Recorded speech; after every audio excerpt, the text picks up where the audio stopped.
Hello everybody, welcome back to the channel. അപ്പോൾ ഇന്ന് നമ്മൾ ചെയ്യാൻ പോണത് ഫോട്ടോ വോക്കും പരിപാടികളൊന്നുമല്ല. എന്തായാലും നമ്മുടെ ഐഫോൺ 18 സീരീസ് അടുത്ത മാസം ലോഞ്ച് ചെയ്യാണ് സെപ്റ്റംബറിൽ.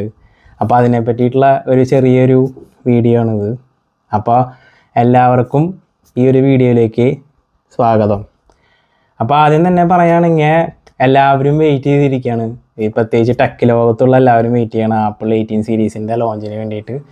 അതുപോലെ തന്നെ ഞാനും ആകാംക്ഷയിലാണ് ഇരിക്കണത്. കാരണം ആപ്പിൾ ഒരുപാട് ഫീച്ചേഴ്സ് ഈ പ്രാവശ്യം കൊണ്ടുവരുന്നുണ്ട്. പ്രത്യേകിച്ചും എന്നെ അട്രാക്ട് ചെയ്തൊരു കാര്യം എന്ന് പറഞ്ഞു കഴിഞ്ഞാൽ അതിലത്തെ വേരിയബിൾ അപ്പറേച്ചർ വെച്ചിട്ടുള്ള ഒരു ക്യാമറയാണ് ഈ പ്രാവശ്യം വരാൻ പോണതെന്നാണ് റൂമേഴ്സ് പറയണത്. അപ്പോൾ നമുക്കതിൻ്റെ കൂടുതൽ ഡീറ്റെയിൽസിലേക്ക് പോവാം. അപ്പോൾ ലെറ്റ്സ് സ്റ്റാർട്ട്.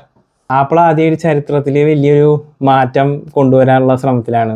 ആദ്യമായിട്ടാണ് ആപ്പിൾ ഇങ്ങനെ ഒരു ലോഞ്ച് ചെയ്യണത്. അതായത് അവരുടെ പ്രോ സീരീസുകളാണ് ഈ സെപ്റ്റംബറിൽ ലോഞ്ച് ആവണത്. അത് അവരുടെ ബഡ്ജറ്റ് മോഡൽസ് ലോഞ്ച് ആവാൻ പോണത് ഈ നെക്സ്റ്റ് ഇയറിലായിരിക്കും. കാരണം ആപ്പിൾ അതൊരു ടാക്റ്റിക്കലായിട്ടുള്ളൊരു മൂവ് കളിച്ചാണ്.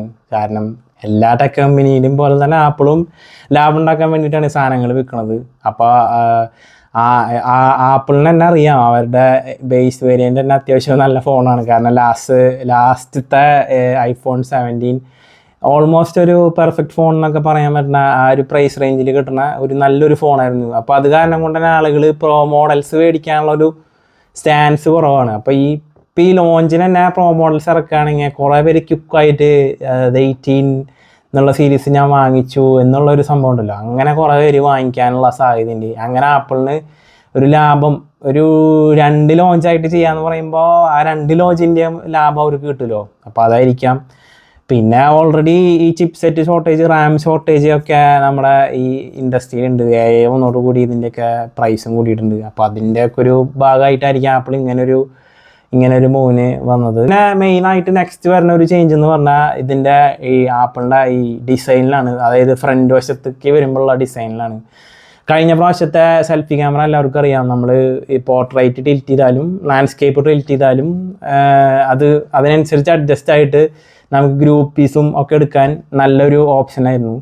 അപ്പോൾ അതിൽ ചെറിയൊരു മാറ്റം, അതായത് അതിൻ്റെ ഡൈനാമിക് ഐലൻഡിൻ്റെ സൈസിൽ പിന്നെയും അതൊന്നുകൂടെ ചെറുതാവുമെന്നാണ് അറിയാൻ കഴിഞ്ഞത്. പിന്നെ റൂമേഴ്സ് പറയണതനുസരിച്ചിട്ടാണെങ്കിൽ അവരതിൻ്റെ ഈ സെൻസറും കാര്യങ്ങളൊക്കെ ഈ സ്ക്രീനിൻ്റെ അടിയിലോട്ട് മാറ്റും എന്നുള്ളൊരു റൂമറും കേട്ടു. അപ്പോൾ ഇത് എത്രത്തോളം പ്രാക്ടിക്കലാണ്, എത്രത്തോളം ഇത് കംപ്ലൈൻ്റ് ഇല്ലാത്തൊരു സംഭവമാണെന്ന് നമുക്ക് കണ്ടറിയാം. കാരണം ആപ്പിൾ ലോഞ്ച് ചെയ്യുമ്പോൾ നല്ലതായിട്ട് ലോഞ്ച് ചെയ്യുന്നതാണ് നമ്മൾ പറയണത്. ഇതിൻ്റെ ടെക്നിക്കൽ സൈഡിലേക്ക് പോവാം. ഇതിൻ്റെ 2 നാനോമീറ്റർ TSMC ഉണ്ടാക്കിയിട്ടുള്ള 2 nanometre chip set A20 Pro എന്ന് പറയുന്ന ചിപ്പ് സെറ്റാണ് ഈ പ്രാവശ്യത്തെ പ്രോ മോഡലുകളിൽ അവൈലബിൾ ആയിട്ടുള്ളത്.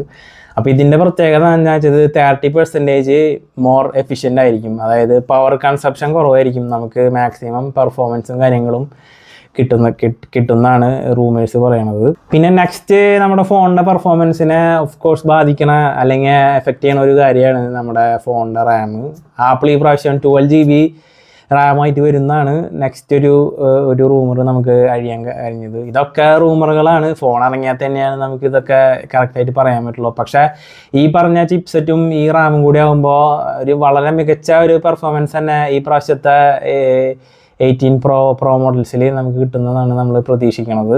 നെക്സ്റ്റ് ആണ് ഏറ്റവും എല്ലാ ഫോൺ ഇതിൻ്റെ മാനുഫാക്ചേഴ്സും മെയിനായിട്ട് ഫോക്കസ് ചെയ്യണത് അവരുടെ ഒരു ക്യാമറ എന്ന് പറയുന്ന സംഭവത്തിൽ തന്നെയാണ്. അപ്പോൾ ആപ്പിൾ ഈ പ്രാവശ്യം വലിയൊരു മാറ്റത്തിലാണ് വരാൻ പോണത്. അതായത് ഇതിൻ്റെ അപ്പറേച്ചർ നമുക്ക് മാനുവലി കൺട്രോൾ ചെയ്യാൻ പറ്റുന്ന ഒരു ക്യാമറയാണ് ഈ പ്രാവശ്യം ആപ്പിൾ കൊണ്ടുവരാൻ പോണത്. അപ്പോൾ നമ്മൾ ചോദിക്കും ഇതിലെ എഫ് വാല്യൂ നമ്മൾ ഫോട്ടോ എടുത്തിട്ട് മാറ്റാൻ പറ്റുന്നുണ്ടല്ലോ ഇപ്പോൾ തന്നെ, പിന്നെ ഇപ്പോൾ എന്താണ് അതിൽ പ്രത്യേകത? ആ എഫ് വാല്യൂ നമ്മൾ മാറ്റണത് അത് സോഫ്റ്റ്വെയർ പ്രോസസ്സിങ് ഉപയോഗിച്ചിട്ടാണ്. അതായത് കമ്പ്യൂട്ടേഷണൽ ഫോട്ടോഗ്രാഫി വെച്ചിട്ടാണ് നമ്മൾ ആ അപ്പറേച്ചറും കാര്യങ്ങളൊക്കെ മാറ്റണത്. പക്ഷേ ഈ പ്രാവശ്യം ശരിക്കും നമുക്ക് ലെൻസിൻ്റെ ഓപ്പണിംഗ് ആണ് ഈ പറയുന്ന അപ്പറേച്ചർ. ആ അപ്പറേച്ചർ ശരിക്കും നമുക്ക് കൺട്രോൾ ചെയ്യാൻ പറ്റുന്നതാണ് ഈ പ്രാവശ്യത്തെ റൂമറുകൾ പറയണത്. അപ്പോൾ അങ്ങനെ വരികയാണെന്നുണ്ടെങ്കിൽ നമുക്ക് എഫ് വാല്യൂ കുറയാനനുസരിച്ച് കൂടുതൽ ലൈറ്റ് സെൻസറിലേക്ക് എത്തും. അപ്പോൾ ഓഫ് കോഴ്സ് അതിൻ്റെ ലോ ലൈറ്റ് പെർഫോമൻസ് കൂടും. കൂടുതൽ ബാക്ക്ഗ്രൗണ്ട് ബ്ലറും കാര്യങ്ങളും നമുക്ക് ഫിസിക്കലി, അതായത് ആ ലെൻസിൻ്റെ ഫിസിക്കൽ എലമെൻറ്റ്സ് കൊണ്ട് നമുക്ക് ക്രിയേറ്റ് ചെയ്യാൻ പറ്റും. മറ്റേത് നമ്മൾ ചെയ്യണത് കമ്പ്യൂട്ടേഷണൽ ഫോട്ടോഗ്രാഫി വെച്ചിട്ടാണ് ചെയ്യണത്. പക്ഷേ ഈ പ്രാവശ്യം അത് ഒറിജിനലായിട്ട് ഫിസിക്കലായിട്ടുള്ള കോമ്പോണൻസ് വെച്ച് തന്നെ ക്രിയേറ്റ് ചെയ്യുമ്പോൾ അത് കുറച്ചും കൂടെ ബെറ്റർ ആവാനുള്ള ചാൻസാണ്. ഈ ഒരു സംഭവമാണ് എന്നെ ഏറ്റവും അധികം ആകർഷിച്ചത്.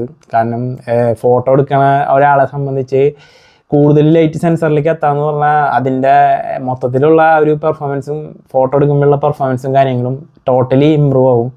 ഇനി നെക്സ്റ്റ് വരുന്ന സംഭവമാണ് നമ്മുടെ ഡൈനാമിക് ഐലൻഡ്. അതിൻ്റെ സൈസ് കുറയും എന്നാണ് പറയപ്പെടുന്നത്. അപ്പോൾ ഈ പറഞ്ഞ അതിൻ്റെ ഉള്ളിൽ ഇരിക്കുന്നത് നമ്മുടെ ഫേസ് ഡിറ്റക്ഷനും ഒക്കെയുള്ള സെൻസറും കാര്യങ്ങളൊക്കെയാണ്. അപ്പോൾ അത് ഈ പ്രാവശ്യം ആപ്പിൾ സ്ക്രീനിൻ്റെ അടിയിലേക്ക് കൊണ്ടുപോകും എന്നൊക്കെയാണ് പറയണത്. അത് നമുക്ക് കണ്ടറിഞ്ഞ് തന്നെ കാണാം. എന്തായാലും ആ സൈസ് കുറഞ്ഞാൽ വളരെ നല്ലതായിരിക്കും. കാരണം ആ ഒരു ഡൈനാമിക് ഐലൻഡ് എനിക്ക് ഇഷ്ടമില്ലാത്തൊരു ഡിസൈനാണ്.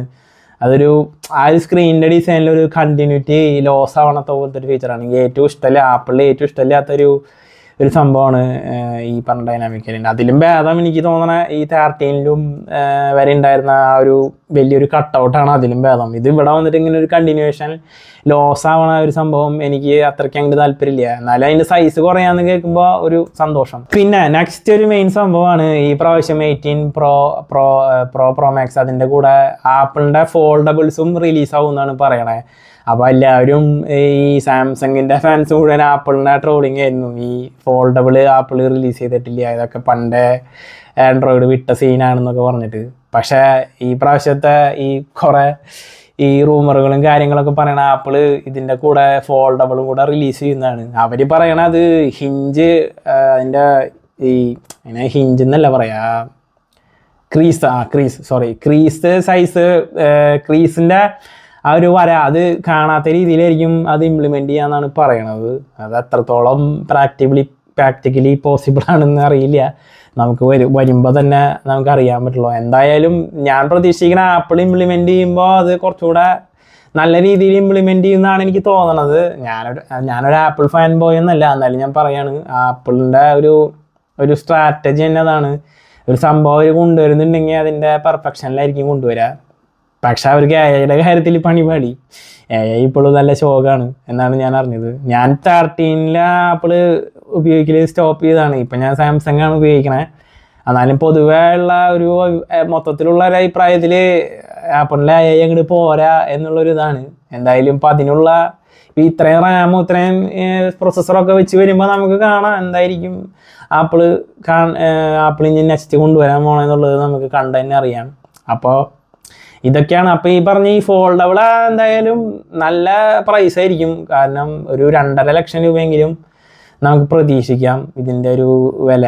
അതിപ്പോൾ എത്ര പേര് മേടിക്കും എന്നുള്ളതായിരിക്കും നമ്മുടെ ഡൗട്ട്. പക്ഷേ മിക്കവാറും ഇത് പറഞ്ഞ പോലെ ആപ്പിളിൻ്റെ ലോഞ്ചിൻ്റെ അന്ന് ഇത് കിട്ടാൻ വേണ്ടിയിട്ടുള്ള അടി ഉണ്ടാവാനാണ് സാധ്യത. കാരണം ആളുകൾ അത്രയും വെയിറ്റ് ചെയ്തിട്ടാണ് ഇരിക്കുന്നത്. ആപ്പിളിൻ്റെ ഒരു ഫോൾഡബിൾ എന്ന് പറയുമ്പോൾ അതതിനുള്ള ഒരു തീ അല്ലെങ്കിൽ ഒരു സംഭവമായിരിക്കും എന്നാണ് പ്രതീക്ഷിക്കുന്നത്.